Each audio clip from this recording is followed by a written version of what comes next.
જય શ્રી કૃષ્ણ, રાધે રાધે. મિત્રો, ભગવાન કૃષ્ણની અસીમ કૃપાથી આપણે 5મો અધ્યાય એટલે કે કર્મ સંન્યાસ યોગ એ પૂર્ણ કર્યો. આજે 5મા અધ્યાયનો સાર રજૂ કરીએ છીએ અને કાલેથી આપણે પાછો 6થો અધ્યાય આત્મસંયમ યોગમાં આપણે જઈશું. 5 અધ્યાય અહીં પૂર્ણ થઈ ગયા આપણા. હવે 5મા અધ્યાયમાં એટલા માટે વિશિષ્ટતા ધરાવે છે કે ત્રીજો અધ્યાય છે કર્મયોગનો, બીજો સાંખ્ય યોગ, ત્રીજો કર્મયોગ, ચોથો જ્ઞાન કર્મ સંન્યાસ યોગ અને 5મો આ કર્મ સંન્યાસ યોગ. પહેલા જ્ઞાન યોગ આવ્યો એટલે કે સાંખ્ય યોગ આવ્યો, ત્યાર પછી કર્મયોગ આવ્યો, પછી જ્ઞાન કર્મ સંન્યાસ અને પછી કર્મ સંન્યાસ આવ્યો અને ત્યાર પછી હવે 6થો આવશે તે આત્મ સંયમ યોગ આવશે. હવે અહીંયા 5મા અધ્યાયમાં કર્મ સંન્યાસ યોગમાં સૌથી પહેલા જ અર્જુને પ્રશ્ન કર્યો કે ભાઈ ત્રીજા ચોથા અધ્યાયથી ભગવાન ક્યારેક કર્મયોગ સમજાવતા હતા તો ક્યારેક સંન્યાસ યોગ સાંખ્ય યોગની વાત કરતા હતા. એટલા માટે અર્જુન પ્રશ્ન કરે છે, પહેલા જ વહેલા ભગવાનને પૂછે છે કે ભાઈ તમે એક બાજુથી કર્મયોગની વાત કરો છો, બીજી બાજુ કર્મ સંન્યાસ યોગની વાત કરો છો, ઘડીક થાય તો તમે કર્મ સંન્યાસ યોગ અને પાછા તમે કર્મયોગના વખાણ કરો છો. તો અર્જુન પ્રશ્ન કરે છે, પૂછે અર્જુન ભગવાનને વાત કરે છે કે યત શ્રેય એત યહો એકમ તત મે બ્રૂહિ સુનિશ્ચિતમ. આ બેમાંથી જે એક ચોક્કસપણે નિશ્ચિત કલ્યાણ કરનારું હોય, શ્રેય હોય, કલ્યાણકારી હોય તે તમે મને કહો.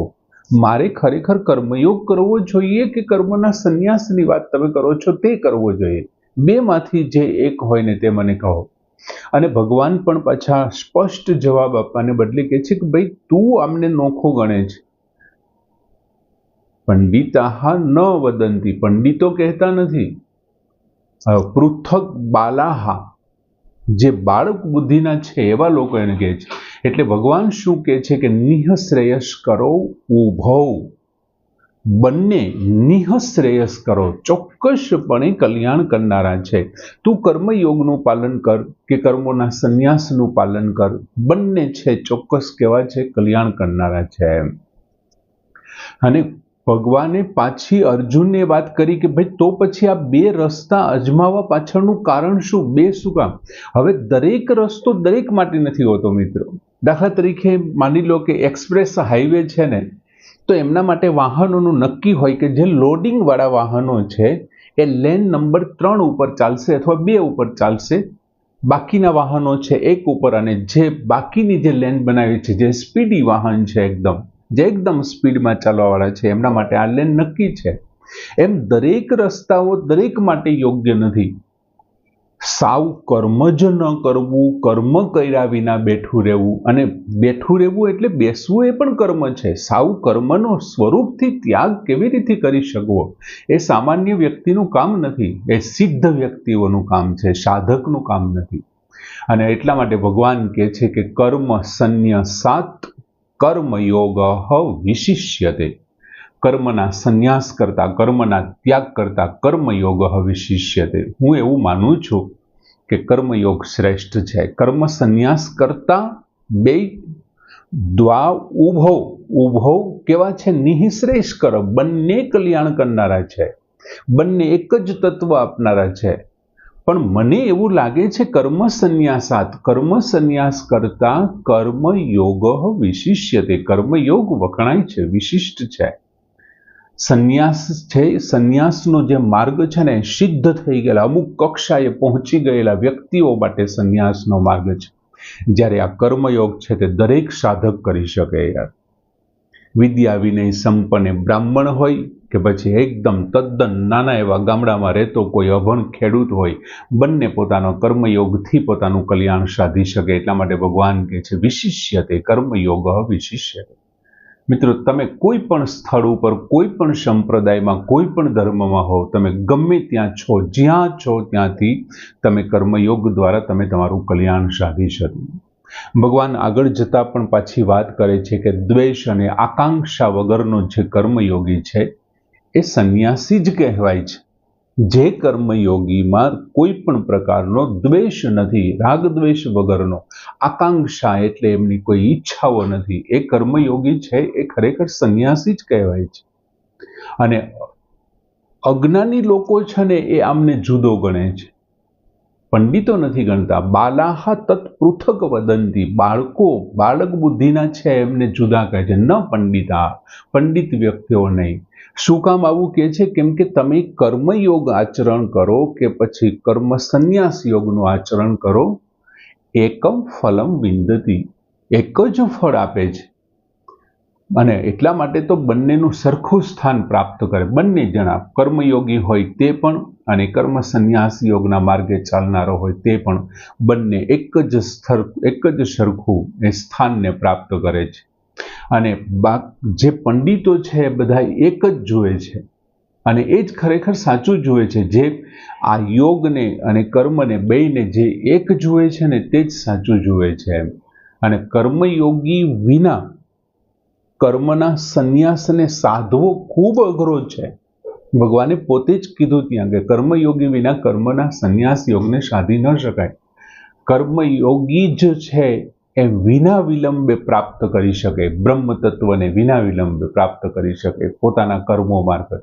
અને જે લોકો માત્ર કર્મ સંન્યાસમાં છે ને એ ખાલી માત્ર કર્મ સંન્યાસ દ્વારા એમને મુશ્કેલ છે, અઘરો છે, અને બોલો છે વિના વિલંબે પ્રાપ્ત કરી શકે. બીજું મન છે, ઇન્દ્રિયો છે, આ બધા મન, બુદ્ધિ, અહંકાર, ચિત્ત એ બધાને વશ કરેલો કર્મયોગી ક્યારેય કર્મમાં લેપાતો નથી, ક્યારેય કર્મમાં લેપાતો. એમનું કર્મ જ અકર્મ જેવું હોય છે. આપણે ઉદાહરણ આપવું હોય તો સૂર્યનારાયણનું ઉદાહરણ આપી શકાય. વહેલી સવારે ભગવાન સૂર્ય પોતાનો પ્રકાશ પાથરે છે પૃથ્વી ઉપર, અને ચરાચર સૃષ્ટિના આબાલ વૃદ્ધ વ્યક્તિઓ પોતે કામે લાગે છે. કોઈ ખેતરે જાય છે, કોઈ વેપારી દુકાન ખોલે છે, ગાયો ચરવા માટે ગોંદરે જાય છે, ધણ છૂટે છે, આ તે બધું. અને એટલા માટે તો ભગવાને ત્યાં શબ્દ વાપર્યો હતા, સ્પૃશન ને આ તે બધા. સ્પૃશન, સ્પર્શ કરતો, જોતો, ખાતો, પીતો, ઊંઘતો, આમ 13 પ્રકારની જે ક્રિયાઓ છે એમાં ભગવાને સ્પષ્ટ વાત કરી હતી કે જે પંડિત છે, જે બુદ્ધિશાળી છે, એમ જ માને છે કે ઇન્દ્રિયાર્થે શું વર્તંત, ઇન્દ્રિયો જ ઇન્દ્રિયોમાં વર્તી રહી છે, વિષયોની અંદર વર્તી રહી છે. હું કંઈ કરતો નથી, ન અહમ કરોમી, હું કંઈ કરતો નથી યાર, હું કંઈ પણ નથી કરતો. 13 પ્રકારના જે 5 જ્ઞાનેન્દ્રિયોના, કર્મેન્દ્રિયોના, પ્રાણનું કામ છે, સૂક્ષ્મ શરીરનું જે કામ હતું, કુર્મ નામના ઉપપ્રાણનું જે કામ હતું, હું કંઈ કરતો નથી, હું કરવાવાળો છું નહીં. ઇન્દ્રિયો જ ઇન્દ્રિયોની અંદર વર્તી રહી છે. પછી એક સરસ મજાનું ઉદાહરણ આપ્યું હતું કે જેમ કમળપત્ર પાણીની અંદર જ જન્મે છે, પાણીના સપાટી ઉપર એમનું પાંદડું રહે છે, પણ એમ છતાં પાણી એમને લેપતું નથી. એમ અંતઃકરણની શુદ્ધિ માટે જ આ લોકો કર્મ કરે છે, એમને કર્મો લેપતા નથી. એમના કર્મો જે છે કર્મયોગીના એ શું કામ હોય છે? તો કે માત્ર ને માત્ર અંતઃકરણની શુદ્ધિ માટે કર્મ કરે છે. એમને કમળપત્રની જેમ કમળપત્રને પાણી લેપતું નથી, એમ અમને કર્મો લેપતા નથી. બીજું, જે લોકો કર્મફળને છોડી દે છે ને બહુ થોડા સમયમાં, ટૂંક સમયમાં નૈષ્ઠિકી શાંતિમ અધિગચ્છતિ, એવો શબ્દ વાપર્યો હતો. નૈષ્ઠિક શાંતિ પ્રાપ્ત કરે છે, જેને આપણે પરમ શાંતિ કહીએ છીએ, જેને આપણે આત્યંતિક શાંતિ કહીએ છીએ, એ શાંતિને પ્રાપ્ત કરે છે. બીજું, માણસ છે એ કર્મના બંધનથી છૂટવા માટે આસક્તિ રહિત થાય છે. જો એ કામનાથી રહિત થઈ જાય ને તો કોઈ પણ પ્રકારના કર્મો એમને બાંધતા જ નથી. અને એ કેવી રીતે પછી વર્તન કરવા માંડે છે એમના માટે ભગવાને ત્યાં બહુ સરસ ઉદાહરણ આપ્યું હતું કે નવદ્વારે શરીરે, 9 દ્વારવાળા શરીરમાં નિવાસ કરતો, શરીરરૂપી નગરમાં નિવાસ કરતો, જેમ નગરવાસી કોઈ પ્રયત્ન કરતો હોય, કોઈ પ્રવૃત્તિ કરતો હોય અને એમ છતાં એમાં લેપાતો નથી, એમ આ 9 દ્વારવાળા શરીરમાં, શરીરરૂપી નગરમાં જે જીવાત્મા બેઠો છે એ એમના કર્મો ગણાતા જ નથી. અને એમના કર્મો નથી ગણાતા ને એટલા માટે કર્મો એને લેપતા નથી. એ સ્વરૂપમાં સ્થિત રહે છે. એમણે જે સ્વરૂપનો અનુભવ કર્યો છે એ સ્વરૂપની અંદર સ્થિત રહેવાવાળો છે. બીજું, ભગવાને એ પણ ચોખવટ કરી કે ઈશ્વર કોઈ પણના પાપ કે પુણ્યને ગ્રહણ નથી કરતો. યાર, ઈશ્વર છે કોઈ પણના પાપ કે પુણ્યને ગ્રહણ નથી કરતો. પણ ઘણી વખત શું થતું હોય છે, અજ્ઞાની લોકો એવું વિચારતા હોય છે કે આ ઈશ્વર કરાવે છે, ઈશ્વરને હિસાબે થઈ રહ્યું છે. ઈશ્વર પોતે ગ્રહણ નથી કરતો, તમે એમને સોંપી દો તો એ લઈ લે છે. પણ એ ભગવાને તો ચોખ્ખું સ્પષ્ટ કીધું, ન મેં કર્મ ફલ સ્પૃહા, કર્મના ફળની મને સ્પૃહા છે જ નહીં, સ્પૃહા નથી. એટલે એ પોતે પાપ પુણ્યને ગ્રહણ કરવા વાળો છે જ નહીં. તો આ કોને કારણે થાય છે? ત્યાં ભગવાને લખ્યું હતું કે અજ્ઞાનેન આવૃતમ જ્ઞાનમ મોહયંતી જંતવઃ. અજ્ઞાનથી જ્ઞાન ઢંકાયેલું છે અને એમને કારણે જે જંતુઓ, મૂર્ખ વ્યક્તિઓ છે, અજ્ઞાનીઓ છે ને, તે કેવા થાય છે? મોહયંતી, મોહ પામે છે, મોહિત થાય છે. બીજું, પરમાત્મામાં જ્ઞાની તદ્રુપ થઈ જાય છે, એમના જેવા જ રૂપવાળો, એમના જેવા જ આત્માવાળો થઈ જાય છે. અને જ્ઞાનને કારણે શું થાય છે? એમના જેવો જ થઈ જવાને કારણે, પરમ તત્વમાં એ લીન થઈ જવાને કારણે, જ્ઞાનને કારણે એનામાં અપુનરાવૃત્તિનો અભાવ થઈ જાય છે. એમને પુનરાવૃત્તિ નથી પામવું પડતું. જન્મ અને મરણનું જે ચક્ર છે, પુણ્ય અને પાપને પ્રાપ્ત કરી અને જન્મ મૃત્યુનું જે પુનરાવર્તન પામતું ચક્ર છે ને, એમાંથી એ બચી જાય છે. અને ત્યાં ભગવાને એમ કીધું કે જ્યારે સમદ્રષ્ટિ આવી જાય છે, પંડિતોએ ખરેખર સમાન દ્રષ્ટિ હોવી જોઈએ. અને સરસ મજાના 4-5 પ્રાણીઓના ઉદાહરણ પણ આપ્યા. વિદ્યા વિનય સંપન્ને બ્રાહ્મણે ગવિ, ગવિ એટલે ગાયમાં વિદ્યા વિનય સંપન્ન બ્રાહ્મણ હોય, હસ્તીની હોય, શુની હોય, સ્વપાકે હોય. આ બધામાં પંડિતો કેવો હોય છે? તો કે સમદ્રષ્ટિ હોય છે. એટલે ખરેખર આ 5મો અધ્યાય કર્મ સંન્યાસ યોગ છે. કર્મનો સંન્યાસ કરવો ભગવાને પોતે જ કીધું છે કે અઘરો છે. કર્મ સંન્યાસાત કર્મયોગ વિશિષ્યતે, એમના કરતા આ વખણાય છે, વધારે સારો છે. પણ અધ્યાયનું નામ કર્મ સંન્યાસ છે. સાવ કર્મ છોડીને બેસી જવું એ તો શક્ય નથી. બેસવું એ પણ કર્મ છે શાસ્ત્રો પ્રમાણે.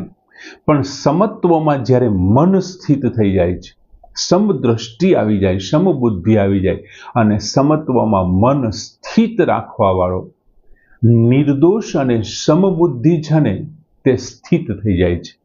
તે એમની સ્થિતિ છે ને, ત્યાં બ્રહ્મમાં લાગી જાય છે. અને બીજું, કર્મમાં હેતુ જે નથી બનતો, કર્મનો જે હેતુ થતો નથી, અને હેતુ ન થવાને કારણે પંડિતો ખૂબ વિચારે છે. સમદ્રષ્ટિ થાય છે પણ હેતુ નથી થતો, બ્રહ્મમાં સ્થિત થાય છે. જે સર્વ ભોગો છે એ દુઃખના હેતુ છે, એવું એમ કીધું હતું ભગવાને, કે બધા જ પ્રકારના જે ભોગ છે એ કેવા છે? દુઃખના હેતુ છે, દુઃખનું કારણ છે.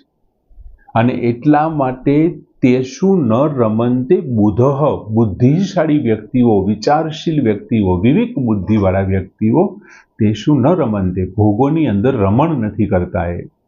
એ માત્ર નિર્વાણ બ્રહ્મની રાહ જોતા હોય છે, નિર્વાણ બ્રહ્મને. બીજું, આ જે કંઈ પ્રયત્ન કરવા જોઈએ એમ ભગવાને કીધું. આપણે ત્યારે પણ ઉદાહરણ આપ્યું હતું કે શરીર ચાલે છે એ અરસામાં બધું કરી લેવું જોઈએ. એટલે શરીરના નાશ પહેલા આ જે કાંઈ વેગ છે ને, એ ઇન્દ્રિયોજન્ય જે વેગ છે, એ વેગને સહન કરવા વાળો યોગી છે.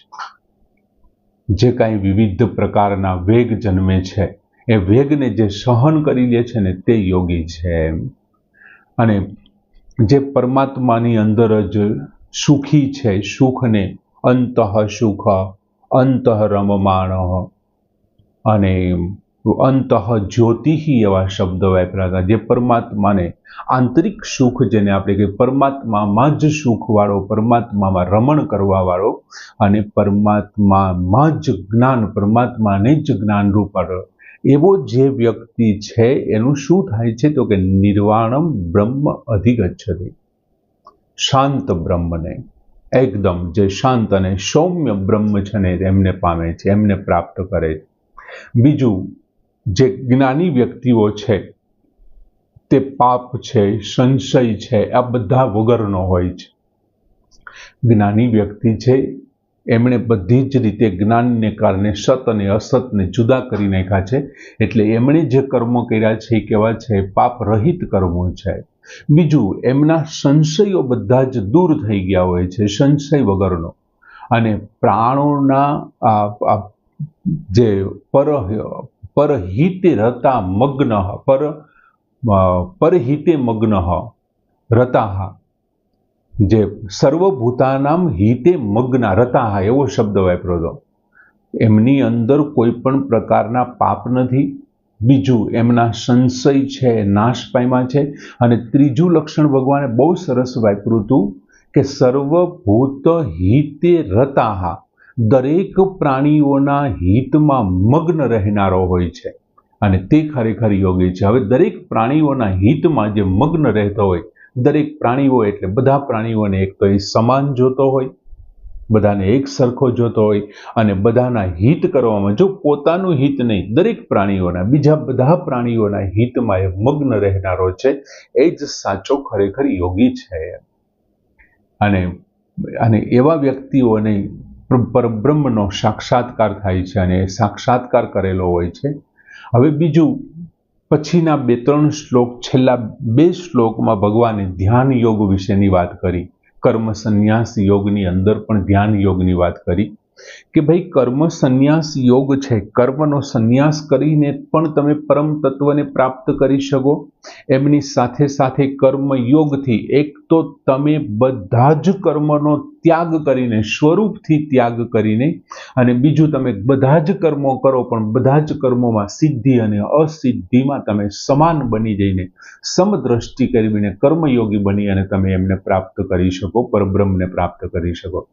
હવે ધ્યાન યોગ મારફત સમજાવતા માટે ભગવાને એવું કીધું કે સ્પર્શાન બહિઃ બાહ્યાન ત્યજ્ય, બહારના જે પદાર્થો છે એમને બહાર જ છોડી દેવાના છે.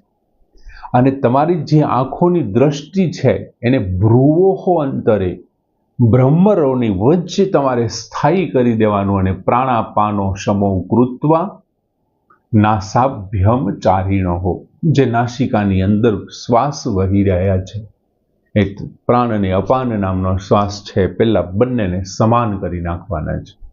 અને પછી જે કાંઈ ઇન્દ્રિયોજન્ય જે સુખો છે એમનો ત્યાગ કરીને અને છે નિર્વાણ બ્રહ્મને પ્રાપ્ત થઈ શકો.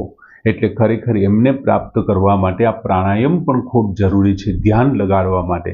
બીજું મિત્રો, બહારના જે કાંઈ પદાર્થો છે, પદાર્થો પ્રત્યેની આસક્તિ છે, મમતા છે, આપણે ઘણી વખત કીધું છે, કોઈ વસ્તુ છે એ નડતર રૂપ નથી, એ બાધક નથી, બાધારૂપ નથી, પણ એમના પ્રત્યેનું મમત્વ છે, એમના પ્રત્યેનો મોહ છે એ બાધકરૂપ છે, એ બંધનરૂપ છે.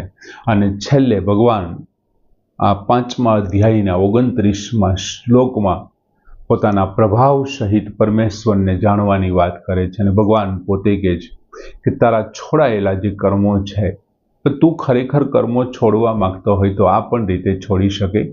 તું ભોક્તારમ યજ્ઞ તપસામ સર્વલોકમેશ્વરમ સુહૃદમ સર્વભૂતાનામ જ્ઞાત્વા મામ શાંતિમ પૃચ્છતિ. તું મને છે ને એક તો બધા જ યજ્ઞ અને તપનો ભોગતા માન. દરેકના શરીરમાં હું બેઠો છું, દરેકના. એટલે તો ભગવાને ત્યાં કીધું હતું, વિદ્યા વિનય સંપન્ને બ્રાહ્મણે ગવિ હસ્તિને શુને ચ સ્વપાકો સમદર્શિન પંડિતા. હું દરેકના, માત્ર મનુષ્યના ને દરેકના, પશુ પક્ષી પ્રાણી જીવ જંતુ ચરાચર સૃષ્ટિમાં જે કાંઈ તમે જોવો છો, અત્ર તત્ર અને સર્વત્ર હું વ્યાપ્ત છું. માટે તું કોઈ પણ જગ્યાએ કોઈ પણના નામ લઈને ગમે તે કર્મ કરે છે, એ યજ્ઞ અને તપનો ભોગતારમ, હું ભોગતા છું. તો એક વખત મને એનો ભોગતા માની લે. બીજું, જે કાંઈ વિવિધ પ્રકારના લોકના જે દેવો છે ને એમનો પણ હું દેવ છું, ઈશ્વરનો ઈશ્વર છું. યાર, એટલે પેલું જે સંસ્કૃતનો શ્લોક છે કે આકાશમ પતતિ યથા તોયમ ગચ્છતિ સાગરમ તથા સર્વદેવમ નમસ્કારમ કેશવમ પ્રતિ ગચ્છતિ. જેમ આકાશમાંથી પડેલું પાણી સમુદ્ર તરફ કોઈને કોઈ રીતે જાય છે, એમ બધા દેવોને કરેલા નમસ્કાર છેલ્લે તો ભગવાન વિષ્ણુને જ પ્રાપ્ત થાય છે. કેશવમ પ્રતિ ગચ્છતિ, કેશવ તરફ જાય. એમ ભગવાન કહે છે સર્વલોક ઈશ્વરમ મહેશ્વરમ, બધા લોકોના ઈશ્વરનો પણ હું ઈશ્વર છું, એ બધું જ મને પ્રાપ્ત થાય છે. બીજું, હું કોઈ પણ જાતના સ્વાર્થ વિના બધાનું સુહૃદ છું, ભલું ઈચ્છનારો છું એમ. અને આવું સર્વભૂતાનામ સુહૃદ, હું બધા પ્રાણીઓનો સુહૃદ, જો તું મને આવો જાણી લઈશ ને તો તું કર્મના બંધનમાંથી પણ છૂટી જઈશ, અને ધારે ને તો તું કર્મ સંન્યાસ પણ પ્રાપ્ત કરી શકે. આ બંને માર્ગો છે એ એક જ છે, એક જ ફળને આપનારા છે, પરમ તત્વને આપનારા છે. પણ એમ છતાં કર્મયોગ છે, ભગવાને આ અધ્યાયમાં કર્મયોગને શ્રેષ્ઠ કીધો છે, કેમ કે તે બધા માટે સરળ છે, સુહજ છે અને સંપન્ન છે. એટલા માટે આપણે પણ કર્મ કરવો જોઈએ. તે જગન નિયંતાના ચરણોમાં 5મા અધ્યાયનો સાર સહિત ભગવાનના ચરણોમાં વંદન સાથે તેમને સમર્પિત કરી અને કાલથી નવો 6ઠા અધ્યાયની શરૂઆત કરી અહીં પૂર્ણ કરીએ છીએ. જય શ્રી કૃષ્ણ.